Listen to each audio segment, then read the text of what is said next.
The distress signal came from a planet that should not exist anymore, and the Galactic Council did not know what to make of it, because Itheon had vanished from every star chart 3,000 years ago, and yet here it was, calling out across the void like a ghost demanding attention. 87 ships arrived in formation above the planet, and what they saw made even the oldest species pause in wonder, because the surface was covered in crystal towers that reached up into the clouds, and each one glowed with a soft blue light that seemed to pulse like a heartbeat. But something was wrong, because half the towers lay shattered across the landscape, and smoke rose from 1,000 fires that burned across what had once been cities.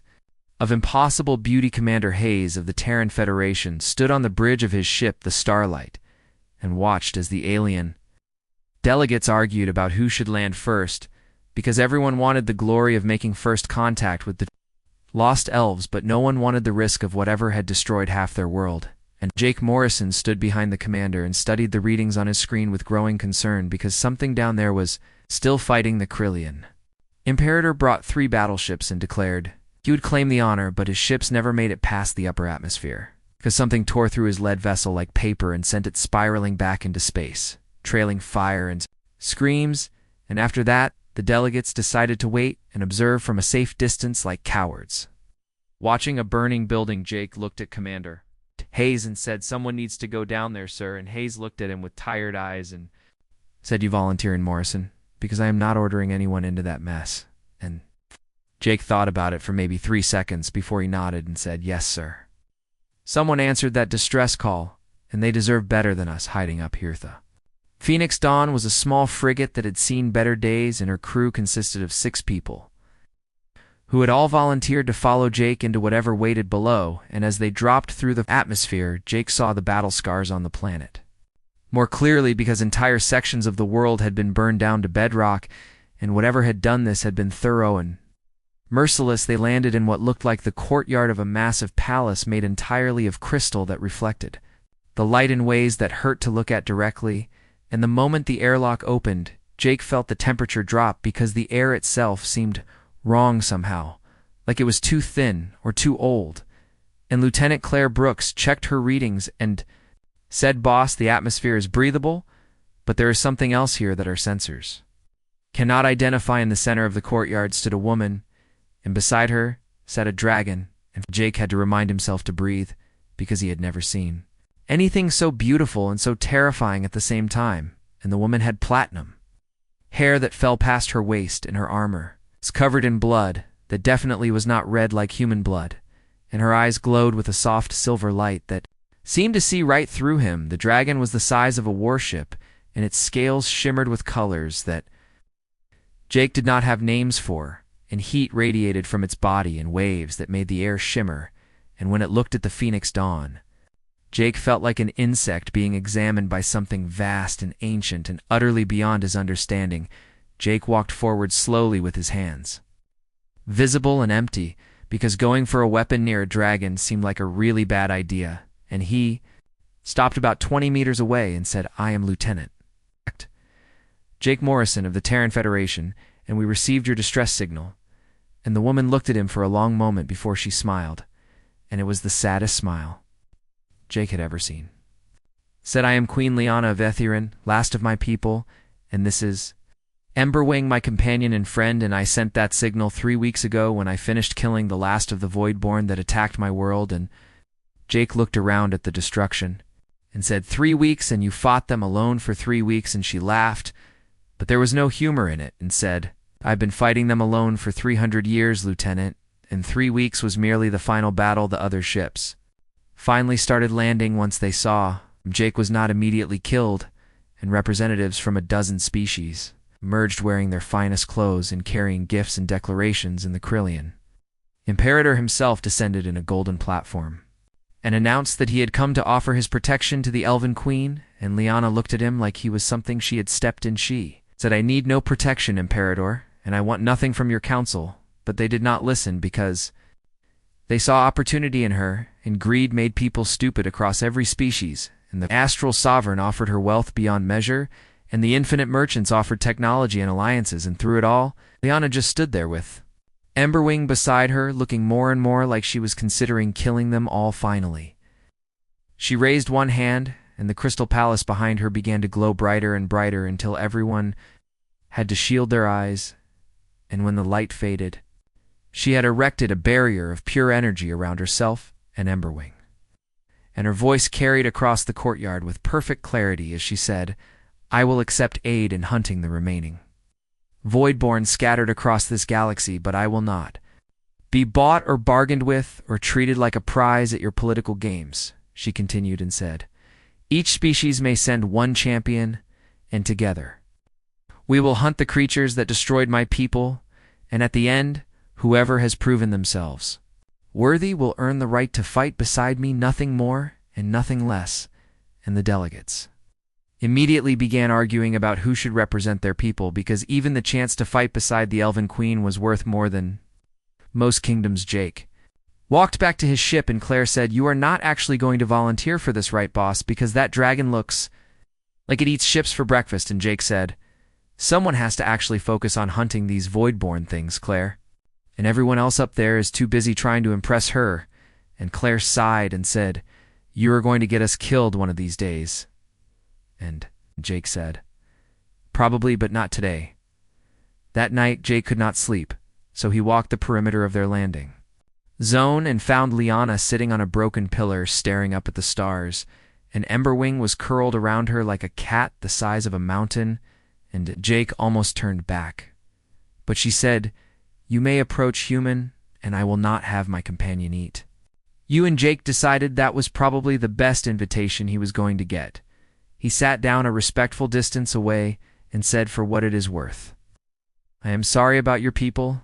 And Liana looked at him with those silver eyes and said, "Why, and you did not know them, and you bear no responsibility for their deaths." And Jake said, "Because loss is loss, regardless of who carries it, and sometimes it helps to have someone acknowledge it."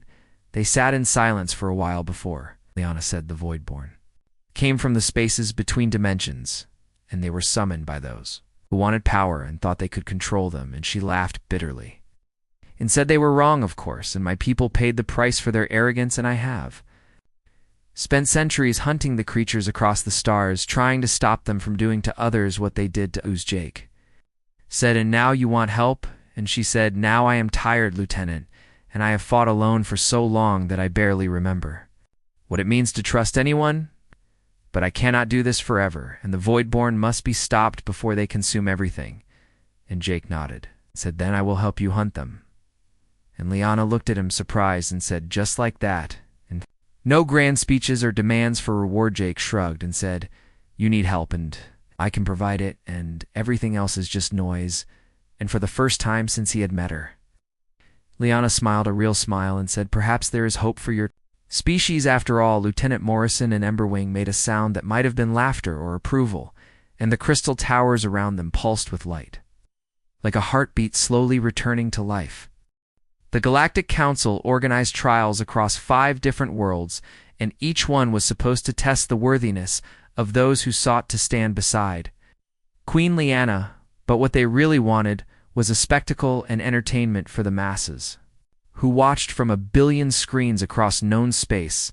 The first trial took place on Cross 7, a planet of endless volcanic fields where the ground itself tried to kill you every few minutes, and 30 champions arrived, wearing their best armor and bringing their finest weapons, and the Krillian Imperator brought an entire army because he believed overwhelming force was always the answer. Liana watched from Emberwing back high above the surface, and she looked bored as princes and warlords fought each other instead of focusing on the actual objective, which was to retrieve 3 Voidborn eggs that were hidden somewhere in the lava fields. And Jake watched them waste time and resources, and then quietly slipped away from the main group. With his team, Claire tracked energy signatures that the others ignored because they were too faint to be important, and she led them to a cave system beneath the surface, where the temperature was hot enough to melt steel, and Jake saw the eggs glowing with a sickly purple light in a chamber that looked like it had been carved by something with too many teeth. He said, "We need to destroy these before they hatch." And his engineer David Carter rigged charges while the others stood watch, and they had just finished when a Voidborn adult came through the wall, because of course it did, and the creature was something out of nightmares with many limbs and eyes that looked into places humans were not meant to see. Fight was brutal, and Short and Jake lost 2 team members before they managed to bring the thing down, and when they stumbled out of the cave carrying the bodies of their fallen friends, the other champions were still arguing about who should get to search which section, and Liana saw them, and something in her expression changed. She landed Emberwing beside the Phoenix. Dawn and walked over to where Jake was sitting with his head in his hands because he had just lost good people, and she said, "You destroyed the eggs." And he said, "Yes, and 2 of my crew died doing it," and she was quiet for a moment before. Oh. She said they died as warriors, and that is more than most achieve in a lifetime. Second trial was on an ice moon called Frostholm, where visibility was measured in meters and the cold could freeze flesh in seconds, and this time the objective was to track down a Voidborn that had been feeding on the local population and the other champions. Brought scanners and drones, and enough technology to outfit a small fleet. Jake brought survival gear and basic weapons, and Claire, who could track anything across any terrain if you gave her enough time, and they moved through the blizzard like ghosts while the others made enough noise to wake the dead, and after 6 hours, Claire found the trail and led them to a colony that was under attack. The Voidborn was tearing through buildings looking for people to feed on, and Jake did not hesitate because hesitation got people killed, and he opened fire with everything he had, and the creature turned on him with a shriek that made his ears bleed and his vision blur, and somewhere in the back of his mind, he knew he was going to die. Then Emberwing was there, and the dragon hit the Voidborn with enough force to level a building, and Liana dropped from the dragon back with her sword. Drawn in together, they killed the creature in less than a minute, and Jake watched in awe because he had never seen anyone fight like that before with such perfect coordination and absolute trust. After it was over, Liana pulled him to his feet and said, "You did not wait for backup." And he said there were people dying, and she smiled and said, "Exactly," and the other champions arrived 20 minutes later demanding to know who had stolen their kill, and Liana told them in very clear terms what they could do with their complaints. Third trial almost killed him because his ship, the Phoenix Dawn, took a direct hit from a Voidborn that attacked from subspace and tore through the hull like it was tissue paper, and Jake found himself floating in vacuum with his suit compromised and his oxygen running out. And he could see his crew scrambling for the escape pods, and he was glad they would make it out then. Massive claws wrapped around him, gentle despite their size, and Emberwing pulled him through space to where Liana waited, and she pressed her hand to his chest and spoke words in a language that made reality bend, and suddenly he could breathe again, and his suit was repairing itself, and he was alive when he should have been dead. He looked up at her face, and her silver eyes were full of concern and something else he could not quite identify, and he said, "Did you just save my life?" And she said yes. And he said, "Why?" And she said, "Because you are the only one here who cares about the mission more than the glory, and I find that refreshing." The other champions complained that she had interfered and given Jake unfair advantage, and Liana response was to have Emberwing destroy their flagship as a warning, and she declared that anyone who had a problem with her choices was welcome to challenge her directly, and suddenly no one had any problems at all. Jake spent 3 days recovering in the medical bay, and Liana visited him every day, which caused all kinds of rumors to spread through the fleet. She would sit beside his bed and tell him stories about Etherin before it fell, and he would listen and ask questions that no one else seemed interested in asking, like what was your favorite food, or did you have friends, or what did you do when you were not fighting? She seemed surprised by his questions because everyone else only wanted to know about her power or her technology or how to gain her favor, and here was this human who just wanted to know about her as a person, and she found herself talking more than she had in centuries about things she thought she had forgotten.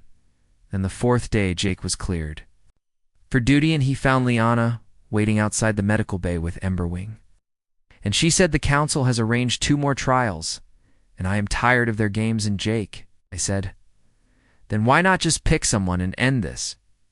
And she looked at him for a long moment before she said, "Because I have not yet found someone worth picking." The 4th trial was on a station orbiting a black hole, and the objective to recover data from a research facility that had been studying the Voidborn before.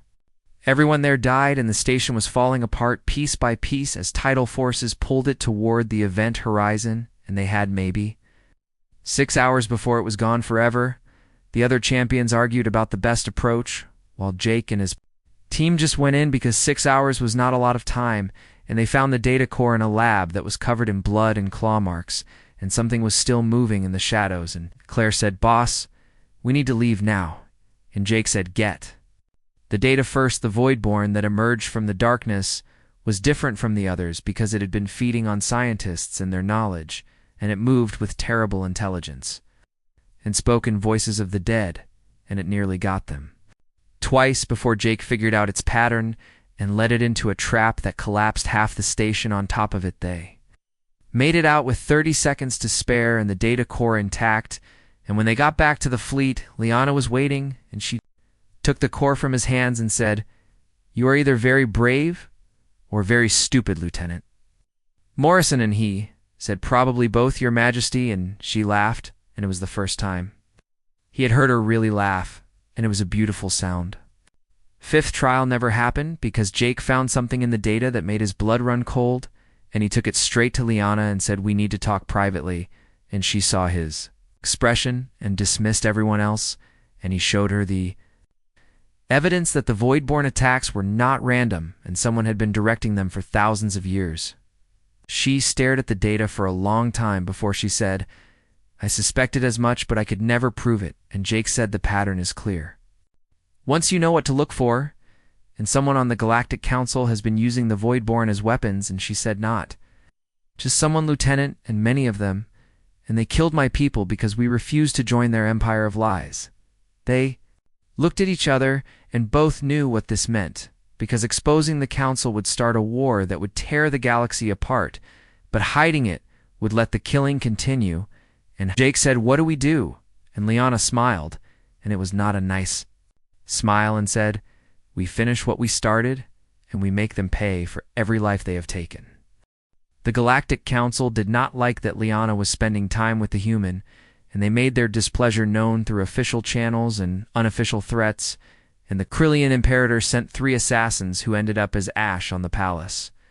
Floor and the Astral Sovereign tried economic pressure, which Liana ignored, because what use did she have for their currency when she could create matter from pure energy? Jake woke up one morning to find a bomb under his bed, and he stared at it for a solid minute before carefully disarming it and taking it to show Commander Hayes, who looked like he had aged 10 years overnight, and said, "Morrison, maybe you should back off from the Queen before someone actually succeeds in killing you."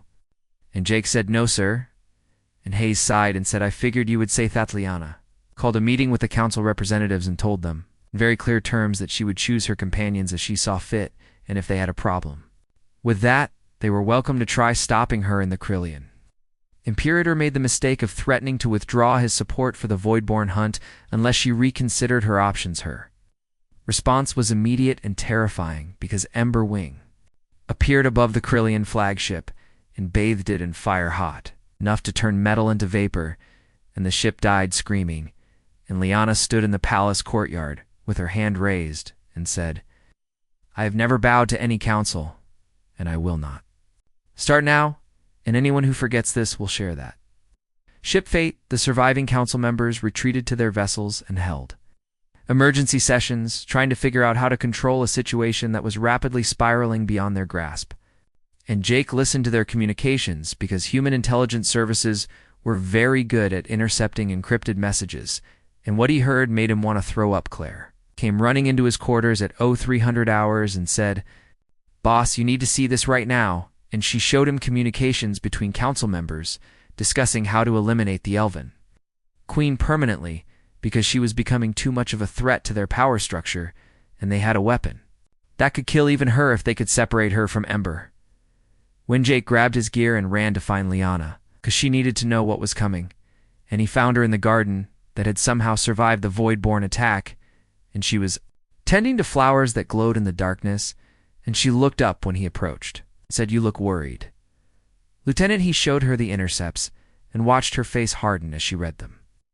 And she said, "So they finally show their true nature."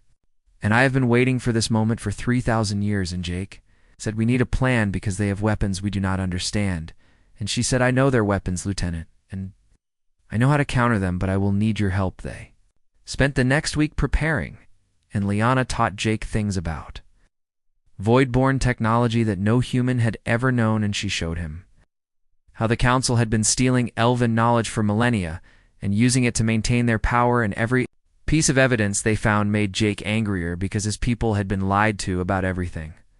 The Council announced a grand celebration to honor those who had participated in the trials, and Liana was expected to announce her choice of champion.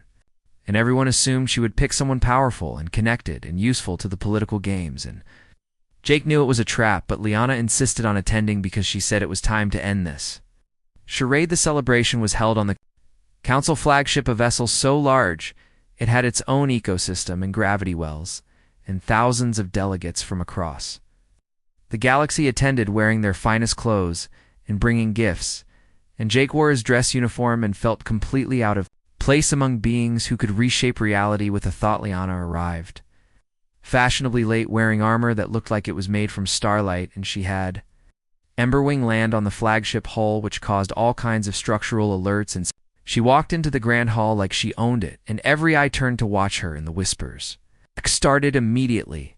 The Krillian Imperator stood and announced that the Council had decided to simplify matters, and they had chosen the champion for her, and he would be the one she married, because clearly she needed guidance in making important decisions. And Liana looked at him like he had just told her the sky was purple. She said, I will marry no one chosen by this Council. And the Imperator smiled and said, you will if you want to see your dragon alive again.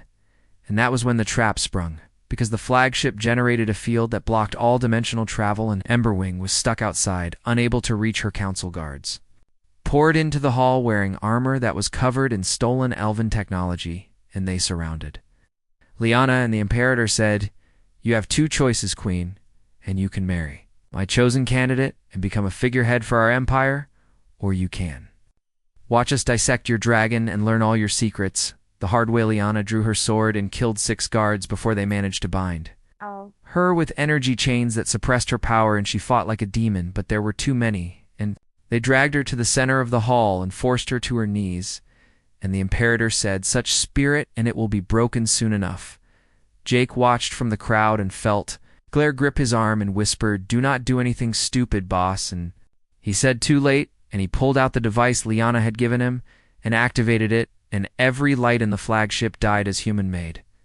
EMP devices hidden throughout the vessel discharged simultaneously. The elven technology the Council had been using failed because Liana had shown Jake the back doors she had built into it thousands of years ago as a safeguard, and suddenly the guard's armor was just expensive metal, and the dimensional block was gone, and Emberwing came through the hull like it was paper. The dragon was furious, and the sound it made shook the flagship to its core, and Jake ran through the chaos toward where they held Liana, and he shot anyone who got in his way because he was done playing politics, and the only thing that mattered was getting her free. He reached her and broke the energy chains with the tools she had given him, and she looked up at him with those silver eyes and said, you came for me. And he said, of course I did. And she smiled and said, then let us show them what happens when you threaten my family. They fought back to back, and Liana was terrifying with her sword, and Jake was efficient with his weapons, and together they carved a path through the guards toward where Emberwing was tearing apart the flagship superstructure, and the Council members were fleeing in every direction. Imperator tried to run, but Emberwing caught him in one claw, and Liana walked up to him slowly and said, you wanted to dissect my companion and learn our secrets, and now you will learn what it means to face an elven queen with nothing to lose. And she raised her sword. Jake put his hand on her arm and said, he is not worth it, and let the galaxy see what he is instead. And Liana looked at him for a long moment before she lowered her blade and said, you are right. And she turned to the cameras that were broadcasting everything, said, let this be a lesson to all who seek to control others through fear and deception. She released all the evidence they had gathered about the Council crimes and corruption, and suddenly 1 billion screens across the galaxy were showing the truth about how the Voidborn had been weaponized and how entire species had been exterminated for refusing to submit, and the reaction was immediate and catastrophic. The council fell apart in ours, as member species withdrew and declared independence, and some declared war. And the Krillian Imperator was arrested by his own people, who were horrified by what he had done in their name, and Jake stood beside Liana, watching civilization reshape itself, and said, "We just started a galactic civil war." Liana said, "No, Lieutenant, and we just ended one that has been going on for thousands of years, and now perhaps we can build something better." And Emberwing made a sound of agreement and landed beside them, and the dragon looked at Jake with eyes older than human civilization, and slowly lowered its head in what might have been respect. Jake reached out and touched the dragon's scales, and they were warm and hummed with power, and Liana said, "Emberwing has never allowed anyone but me to touch him," and Jake said, "I am honored." And the dragon made a sound that might have been laughter, and Liana smiled and said, "I think my companion likes you, Lieutenant Morrison."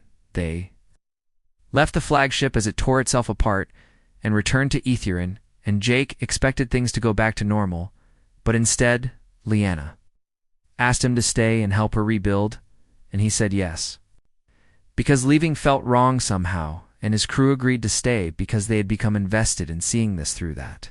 Right. Liana found him on the palace balcony staring up at the stars, and she said, "You could have died today," and he said, "Probably, but I did not." And she said, "Why did you come for me when you could have escaped?" And he thought about it for a moment before he said, "Because it was the right thing to do." She moved closer and said, "The other champions fought for glory, or power, or political advantage, and you fought because you thought it was right. And I have lived for thousands of years and met millions of beings, and I have never encountered anyone quite like you." And Duke said, "I am just a pilot, Your Majesty." Liana laughed and said, "You are so much more than that, Jake Morrison, and you are the first person in 3 months after the council fell apart, the remaining delegates tried one more time to control the situation, and they announced a celebration to honor the heroes who had exposed the corruption. And Liana knew it was another trap, but she was tired of running and hiding, and she said, "We go, and we end this permanently." Jake did not like it, because traps were only fun when you were the one setting them, and Claire agreed with him and said, "Boss, this smells bad, and we should probably just burn their station from orbit and call it done." But Liana insisted that they needed to face this publicly, or the council remnants would never stop plotting. Celebration was on a massive orbital platform called Unity Station, which was supposed to represent cooperation between species, but really, it was just another monument to council arrogance. And when they arrived, Jake saw warships from a dozen species in formation, and none of them looked friend. Liana was supposed to announce her champion, and everyone assumed she would pick Jake because they had been working together for months, and the galaxy had been watching their partnership with great interest in various betting pools. And Jake honestly did not care about titles or recognition, but he cared about her, and that was becoming a problem. They walked into the grand hall, and it was full of delegates and cameras and people who smiled while plotting murder, and the remaining council members sat on their elevated platform, looking smug, and Jake hand drifted toward his weapon because his instincts were screaming danger. Astral Sovereign stood and announced that the council had decided to forgive Liana previous transgressions if she would agree to marry a candidate of their choosing and become a symbol of unity for the new galactic order. And Liana looked at him and said, "I would rather die." And the Sovereign smiled and said, "That can be arranged." The floor beneath them opened, and Liana fell through before Jake could grab her, and he heard Emberwing roar outside, but the dragon could not reach her because the station was generating some kind of barrier. And Jake looked at the council members and said, "You just made a fatal mistake." Claire and the rest of his team opened fire on the guards because they had expected betrayal and had prepared accordingly, and Jake ran for the access shaft where Liana had fallen, and he could hear fighting breaking out all over the station as various factions chose sides. He found her in a detention cell that was covered in technology designed to suppress elven powers, and she was on her knees, with energy shackles on her wrists and ankles, and the Krillian ambassador was standing over her explaining how she would be broken and trained and turned into a useful tool. Jake shot him in the head because he was done with speeches, and he moved to free Liana, but the shackles were beyond anything he could hack, and she looked up at him and said, "You need to go, Jake, and they will kill you if you stay." And he said, "Not a chance," and started pulling on the chains with his bear. More guards arrived and Jake fought them off, but there were too many and he was running out of ammunition and options, and then he heard a sound that made his heart stop because it was Emberwing, and the dragon was in pain the council had captured. Emberwing using technology stolen from the Elven archives, and they had the dragon trapped in a neural cage that was designed to cause maximum suffering, and they were broadcasting it throughout the station so Liana could hear her companions screaming Liana. Made a sound that was not quite human, and the shackles began to crack because her rage was overcoming the dampening. Fields and Jake said, "Where is the dragon?" And she said, "Lower levels." And he said, "Then that is where I am going." She grabbed his arm and said, "They will kill you, and you are just human." And Jake looked at her and said, "Exactly, and I am just human, which means I am too stupid to know when to quit."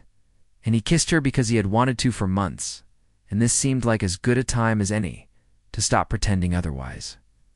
Ran before she could respond, and he found Claire and David and said, "We are going after the dragon," and they looked at him like he was insane, and he said, "I know, but we are doing it anyway."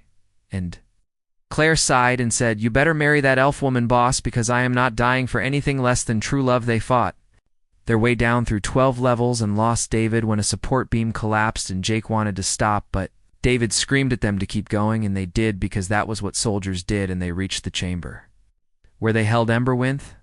Dragon was massive, even curled up in pain, and the neural cage was pumping electricity through its body in waves, and technicians were studying readouts and taking notes, and Jake saw red because these people were torturing a sentient being for science. He killed the technicians because mercy was for people who deserved it, and then he studied the cage controls and realized he had no idea how to shut it down because elven technology was beyond human understanding.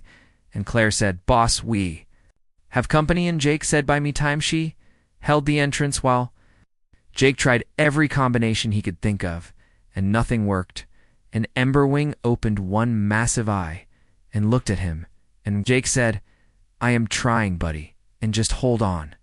And the dragon made a sound that might have been understanding. Then Jake remembered something Liana taught him about elven technology, how it responded to intent as much as code, and he put his hand on the control panel and thought very hard about freedom and protection and loyalty, and the cage started to shut down.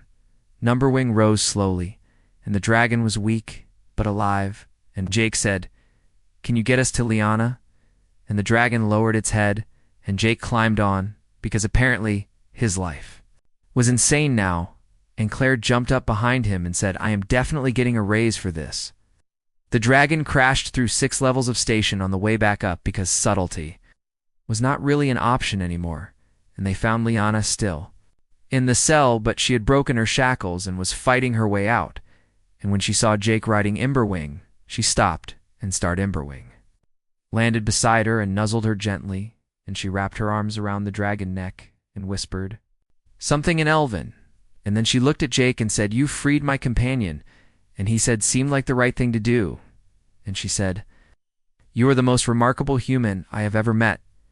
The council guards arrived in force, and they had heavy weapons, and Jake said, "We need to leave," and Liana said, "No, and we need to end this," and she climbed onto Emberwing back behind Jake and put her arms around him and said, "Hold on." What followed was 15 minutes of the most terrifying flying Jake had ever experienced, and he had flown combat missions through asteroid fields, and Emberwing tore through the station like it was made of paper, and Liana used her powers to disable weapons, and Jake just held on and tried not to die.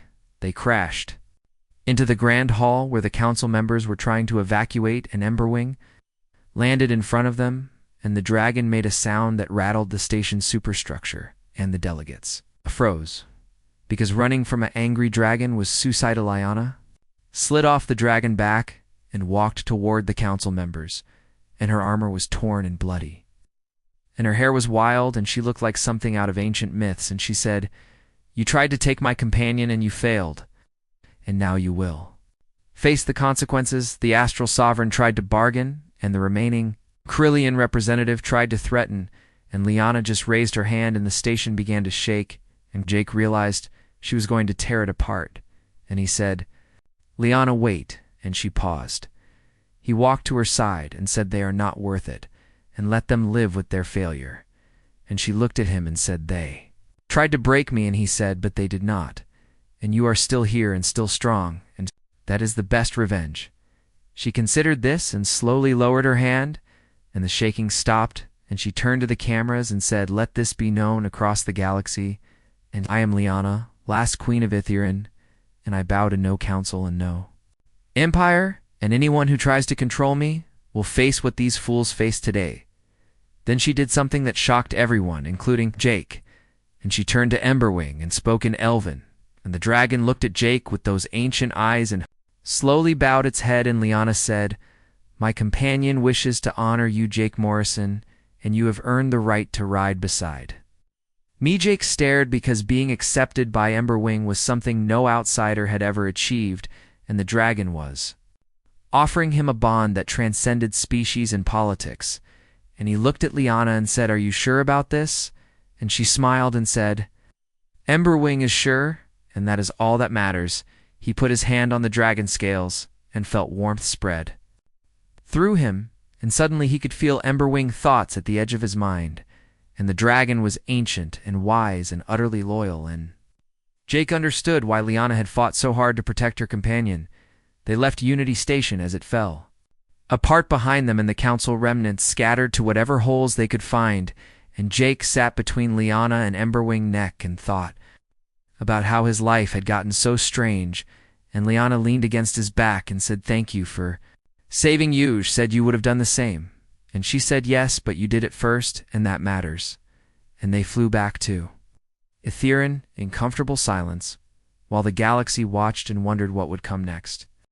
The galaxy waited for Liana to announce her champion, and betting pools across 1,000 worlds tried to predict who she would choose, and most assumed it would be Jake because they had fought together and saved each other, and anyone with eyes could see the way they looked at each other. The remaining council members sent ambassadors with offers of treaties and alliances and promises of reform if she would just maintain some form of political structure, and the Krillian people sent a formal apology and offered reparations for their leadership crimes, and everyone wanted to know what the Elven Queen would do. Next, Jake spent his days helping rebuild Itherian, and his nights talking with Liana about everything and nothing, and somewhere along the way, they stopped being a human pilot and an Elven Queen and became just two people who enjoyed each other company. Claire cornered him one morning and said, "Boss, you know everyone expects you two to get together, right?" And he said, "I know." And she said, "So, what are you waiting for?" And he said, "Claire, she is immortal, and I am going to be dead in maybe 60 years if I am lucky, and that does not seem fair to her." Claire looked at him like he was the dumbest person alive, and said, "Maybe you should let her decide what is fair." And Jake said, "It is complicated," and Claire said, "It is only complicated because you are making it complicated." And then she walked away, leaving him to think about things he had been avoiding.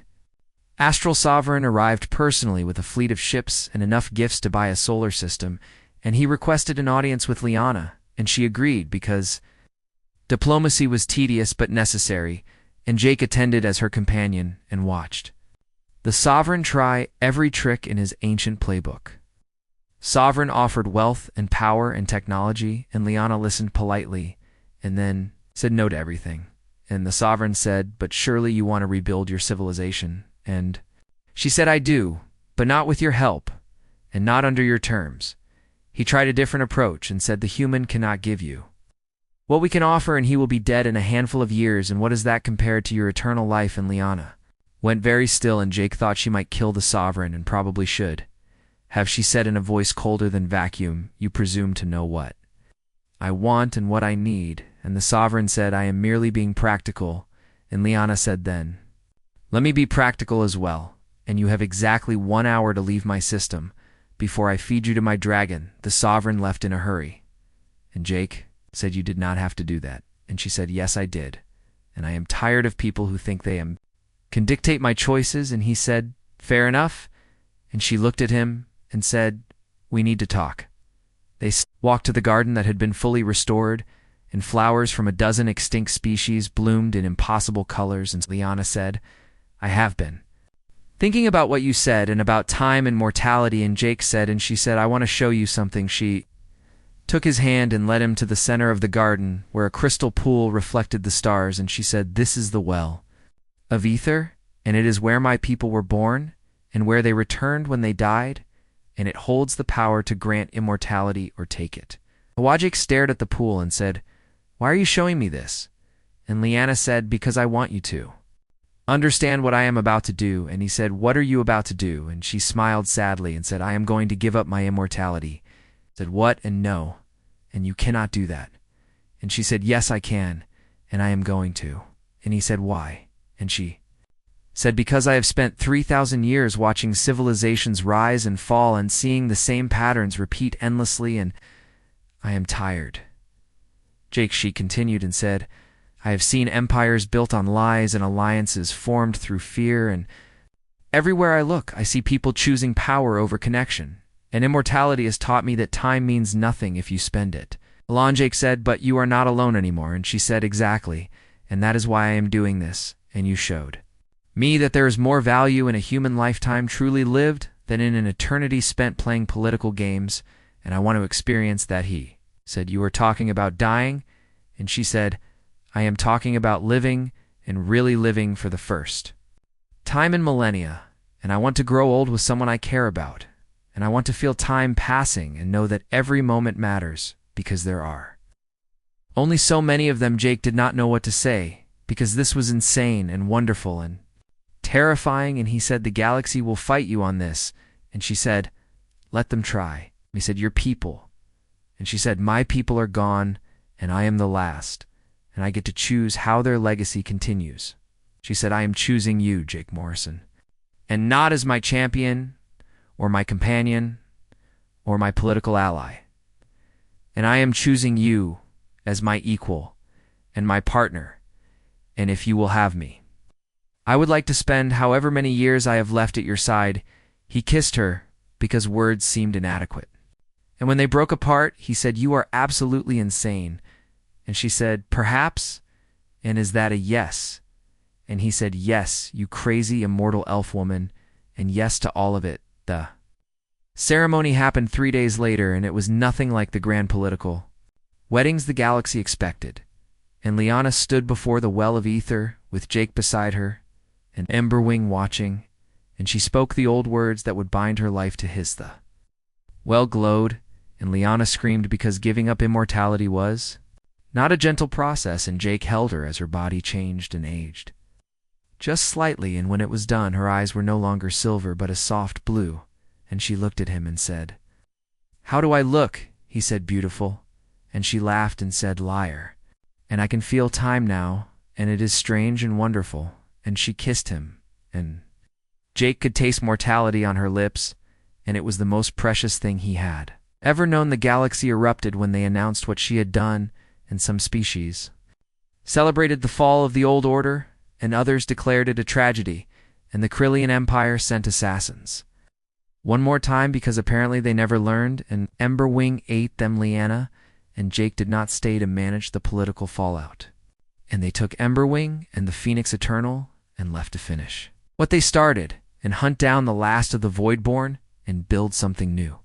From the ashes of the old, Claire signed on as first officer and brought a crew of humans and aliens who believed in the mission more than politics, and together they became something the galaxy had never seen, and a fleet built on trust. Instead of fear, they found Voidborn nests on 17 worlds and destroyed them all, and they rescued colonies that had been abandoned by their governments, and they fought pirates and slavers and corrupt officials, and everywhere they went, they left things better than they found them. Liana began to age, and silver streaks appeared in her platinum hair, and lines formed around her eyes when she smiled, and Jake thought she had never been more beautiful, and she would catch him staring and say what, and he would say nothing, and just enjoying the view. 5 years after she gave up her immortality, they were in the mess hall of the Phoenix Eternal, and Liana was teaching human crew members how to fight with elven techniques, and Jake was watching, and Claire sat down beside him and said, You two are disgustingly happy, you know that. He said, I know. And Claire said, good, and you deserve it, boss. And he said, we all do. And she nodded and said, the galaxy is changing because of you too. And he said, the galaxy is changing because people are choosing to change it, and we just gave them permission. Years after the ceremony, Liana found her first gray hair and showed it to Jake with delight and said, look, and I am aging. And he said, you are? And she said, it is wonderful. And he said, you are insane. And she said, yes, but you love me anyway. And he said, yes, I do. They stood on the bridge of their ship with Emberwing flying alongside, and the dragon had not aged a day, because dragons measured time differently. And Jake said, do you ever regret it? And Liana said, never, and not for a single moment. She said, I have lived more in these 10 years than I did in 3,000, and every day matters now, and every moment with you is precious because I know it will not last forever, and that makes it so much more valuable. The galaxy continued to change, and the old council structures fell apart completely, and new alliances formed based on cooperation instead of control, and it was messy and imperfect and beautiful, and Liana and Jake watched it happen from the deck of their ship. They hunted the last Voidborn to a dead planet on the edge of known space and killed it together with Emberwing fire and elven magic and human stubbornness, and when it was done they stood in the ruins, and Liana said, it is finished. Jake said, what now? And she smiled and said, now we go home and rebuild and maybe start a family if you are interested. And he said, you want children? And she said, I want everything, Jake, and I want to experience it all with youth. They returned to Ethian and found that others had begun to settle there, and humans and aliens working together to rebuild the crystal towers and plant gardens and create something new from the ruins. And Liana looked at it and said, this is what I wanted, she said. Not an empire built on my name, but a home built by people who choose to be here. And Jake said, it is perfect. And she said, no. And it is messy and chaotic and absolutely wonderful. 20 years after she gave up her immortality, Liana's hair was more silver than platinum, and she moved a little slower, and she was the happiest she had ever been. And Jake was graying too, and their daughter, who they named Hope, was learning to ride Emberwing.